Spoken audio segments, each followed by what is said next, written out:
Hello and welcome to GK injection. तो दोस्तों आज है 31 जुलाई और मैं आपके लिए 10 daily current affairs very important question आपके लिए लेके आ गया हूं जो आपके सभी कॉम्पिटिटिव एग्जाम्स की दृष्टि से बहुत ही ज़्यादा महत्वपूर्ण है।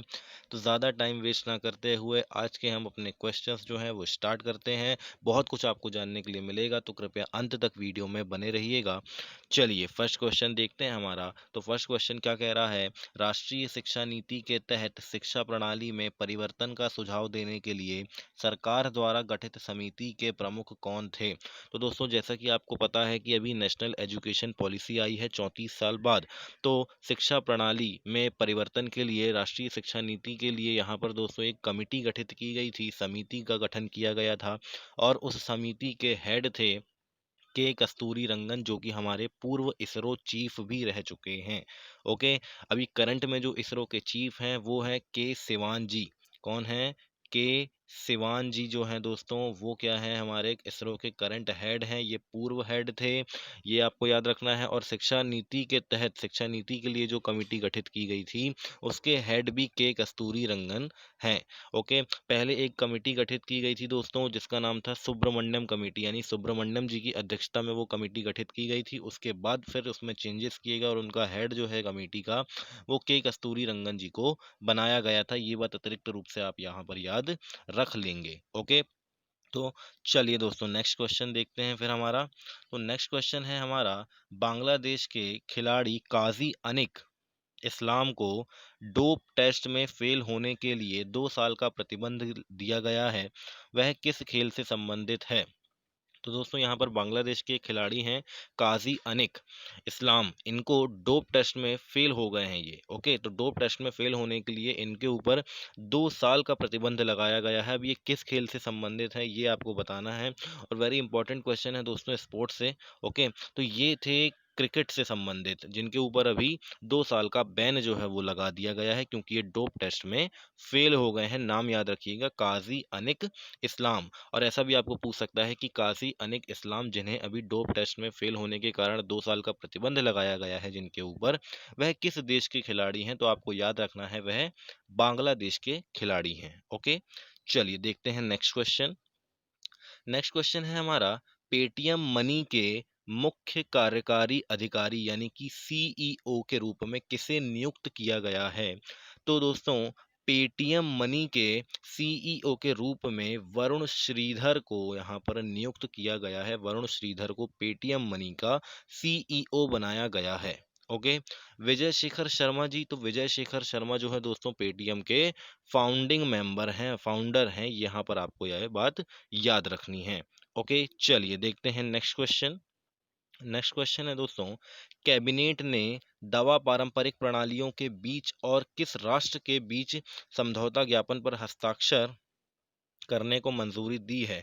यानी कि दवा पारंपरिक सिस्टम जो है हमारा ट्रेडिशनल सिस्टम ऑफ मेडिसिन जो हमारा चलता है, उसको कैबिनेट ने किसके साथ ज्ञापन पर हस्ताक्षर करने को मंजूरी दी है? तो दोस्तों ये है जिम्बाब्वे को लेकर।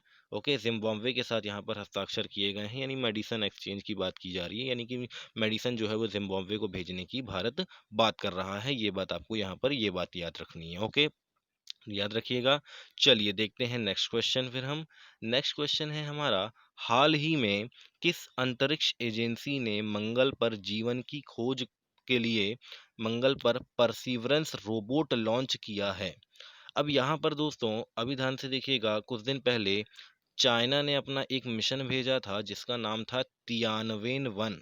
ओके, तियानवेन वन, ये क्या था? तियानवेन था, ये क्या था दोस्तों? ये जो है मंगल ग्रह पर भेजा गया था चाइना के द्वारा। ओके, कुछ ही दिन पहले। फिर कुछ ही दिन पहले यूएई के द्वारा एक होप मिशन जो है ये भी भेजा गया था। किसके द्वारा भेजा गया था? ये यूएई के द्वारा भेजा गया था। और ये जो है सैटेलाइट, ये तो यूएई की थी लेकिन उसको लॉन्च किसने किया था? तो इसको लॉन्च किया था जापान ने। ठीक है, यहाँ आपको याद रखना है और हाल ही में कल के ही दिन यहाँ पर मिशन परसीवरेंस जो है दोस्तों मंगल पर, वो नासा ने लॉन्च किया है। ओके, किसने लॉन्च किया है? नासा ने लॉन्च किया है, ये बात यहाँ पर आपको याद रखनी है। ओके, और जाक्सा दोस्तों जापान की स्पेस एजेंसी है, ये ईएसए मतलब यूरोपियन स्पेस एजेंसी है। और इसरो तो फिर आपको पता ही है, इसरो का हेडक्वार्टर बेंगलुरु में है, ये बात यहाँ पर आपको याद रखनी है। ओके, चलिए देखते हैं नेक्स्ट क्वेश्चन। नेक्स्ट क्वेश्चन है हमारा, शिकागो विश्वविद्यालय द्वारा जारी एयर क्वालिटी लाइफ इंडेक्स में भारत की रैंकिंग क्या है? तो दोस्तों शिकागो विश्वविद्यालय है यूएस के अंदर, तो शिकागो यूनिवर्सिटी के द्वारा एक इंडेक्स जारी किया गया है, एयर क्वालिटी लाइफ इंडेक्स, जिसमें एयर की क्वालिटी के बारे में दोस्तों बतलाया गया है। तो दोस्तों ध्यान रखिएगा, एयर क्वालिटी लाइफ इंडेक्स में भारत का स्थान यहाँ पर सेकंड है, यानी कि बहुत ही खतरनाक, है ना, बहुत ही खराब एयर जो है वो भारत की कही गई है सेकंड नंबर पे। ये यहाँ पर आपको ये बात याद रखनी है। और सबसे मोस्ट पॉल्यूटेड सिटी जो है दोस्तों वो लखनऊ को बताया गया है यहाँ पर। ओके, और इसके कारण 5.2 ईयर्स जो है दोस्तों लाइफ एक्सपेक्टेंसी पर इंडियन के हिसाब से, हर एक इंडियन की जो है दोस्तों वो कम हो गई है इस एयर के माध्यम से, ये यहाँ पर इस स्टडीज में बताया गया है। ओके, तो याद रखिएगा किसके द्वारा जारी की गई ये रिपोर्ट? तो शिकागो विश्वविद्यालय के द्वारा जारी की गई है। एयर क्वालिटी लाइफ इंडेक्स, और भारत की रैंकिंग क्या है? तो सेकंड है। ठीक है, याद रखिएगा। चलिए फिर देखते हैं नेक्स्ट क्वेश्चन हमारा। तो नेक्स्ट क्वेश्चन है हमारा, हरियाणा सरकार ने किस क्षेत्र में हरित वन को बेहतर बनाने के लिए एरियल सीडिंग तकनीक का उपयोग करेगी? तो हरियाणा सरकार अभी क्या करने वाली है दोस्तों, जो अरावली क्षेत्र है, अरावली क्षेत्र आपको पता है, अरावली पर्वत श्रृंखला है जो है दोस्तों वो फैली हुई है, दिल्ली तक फैली हुई है। तो वहां पर हरियाणा सरकार क्या करने वाली है, हरियाली को बढ़ावा देने के लिए, हरित वन को और बेहतर बनाने के लिए एरोप्लेन से सीडिंग करने वाली है, यानी कि एरोप्लेन से वहाँ सीड गिराए जाएंगे, और अभी मानसून का मौसम है, तो वो बीज जो है दोस्तों वो पेड़ों के रूप में उग जाएंगे, और वहाँ हरियाली जो है वो बनी रहेगी, हरित वन जो है उनको वो जो है वो बने रहेंगे और बढ़ जाएंगे। इसके लिए हरियाणा सरकार ने प्रयास किया है। तो अरावली क्षेत्र में ये प्रयास किया जाएगा दोस्तों, ध्यान रखिएगा, इंपॉर्टेंट है। ओके, चलिए नेक्स्ट क्वेश्चन देखते हैं फिर हमारा क्वेश्चन 8 हमारा बोल रहा है, जलवायु परिवर्तन के लिए संयुक्त राष्ट्र महासचिव के सलाहकार समूह में किस भारतीय को शामिल किया गया है? तो जल क्लाइमेट चेंज के लिए दोस्तों संयुक्त राष्ट्र महासचिव के सलाहकार समूह में अर्चना सोरेंग जी को यहाँ पर शामिल कर लिया गया है। ओके, याद रखिएगा। और दोस्तों अभी भारत जो है वो हेड करेगा 2 साल तक किसको? यहाँ WHO को। ठीक है, WHO की जो जनरल असेंबली है उसको हेड करने वाला है, जिसमें हमारे डॉक्टर हर्षवर्धन जी जो है वो भी वहां पर बने हुए हैं एज चेयरमैन। ओके, तो यहाँ पर भी ये बात आपको अतिरिक्त रूप से याद होनी चाहिए, WHO यूनाइटेड नेशन की ही एक संस्था है। ठीक है, और यूएसए जो है दोस्तों रिसेंटली WHO से बाहर निकल गया है, ये बात भी आपको याद रखना है। ओके, चलिए फिर देखते हैं नेक्स्ट क्वेश्चन। नेक्स्ट क्वेश्चन है दोस्तों, मिजोरम सरकार ने कृषि के क्षेत्र में बदलाव के लिए कौन सी परियोजना शुरू की है?